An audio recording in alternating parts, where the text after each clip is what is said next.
बेताल 25। बनारस में देवस्वामी नाम का एक ब्राह्मण रहता था। उसके हरिदास नाम का पुत्र था। हरिदास की बड़ी सुंदर पत्नी थी, नाम था लावण्यवती। एक दिन वे महल के ऊपर छत पर सो रहे थे कि आधी रात के समय एक गंधर्व कुमार आकाश में घूमता हुआ उधर से निकला। वह लावण्यवती के रूप पर मुग्ध होकर उसे उड़ाकर ले गया। जागने पर हरिदास ने देखा कि उसकी स्त्री नहीं है तो उसे बड़ा दुख हुआ और वह मरने के लिए तैयार हो गया। लोगों के समझाने पर वह मान तो गया, लेकिन ये सोचकर कि तीर्थ करने से शायद पाप दूर हो जाए और स्त्री मिल जाए, वह घर से निकल पड़ा। चलते चलते वह किसी गांव में एक ब्राह्मण के घर पहुंचा।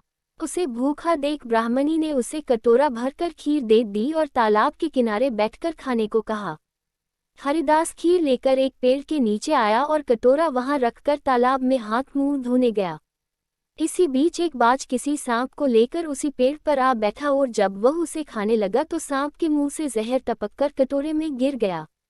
हरिदास को कुछ पता नहीं था, वह उस खीर को खा गया। जहर का असर होने पर वह तड़पने लगा और दौड़ा दौड़ा ब्राह्मणी के पास आकर बोला, तूने मुझे जहर दे दिया है। इतना कहने के बाद हरिदास मर गया।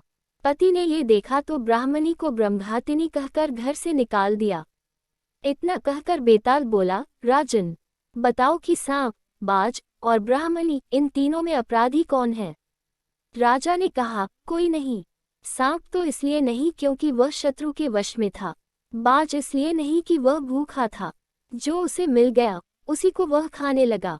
ब्राह्मणी इसलिए नहीं कि उसने अपना धर्म समझकर उसे खीर दी थी और अच्छी दी थी। जो इन तीनों में से किसी को दोषी कहेगा वह स्वयं दोषी होगा। इसलिए अपराधी ब्राह्मणी का पति था जिसने बिना विचारे ब्राह्मणी को घर से निकाल दिया। इतना सुनकर बेताल उड़ गया और फिर पेड़ पर जा लटका।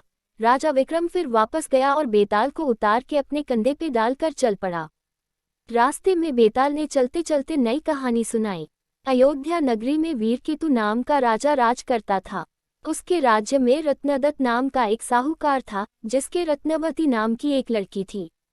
वह सुंदर थी। वह पुरुष के भेष में रहा करती थी और किसी से भी ब्याह नहीं करना चाहती थी। उसका पिता बड़ा दुखी था। इसी बीच नगर में खूब चोरियां होने लगी। प्रजा दुखी हो गई। कोशिश करने पर भी जब चोर पकड़ में न आया तो राजा स्वयं उसे पकड़ने के लिए निकला। एक दिन रात को जब राजा भेष बदलकर घूम रहा था तो उसे परकोटे के पास एक आदमी दिखाई दिया। राजा चुपचाप उसके पीछे चल दिया। चोर ने कहा, आओ मेरे घर चलो। दोनों घर पहुंचे। उसे बिठला कर चोर किसी काम के लिए चला गया। इसी बीच उसकी दासी आई और बोली, तुम यहाँ क्यों आए हो? चोर तुम्हें मार डालेगा, भाग जाओ। राजा ने ऐसा ही किया। फिर उसने फौज लेकर चोर का घर घेर लिया।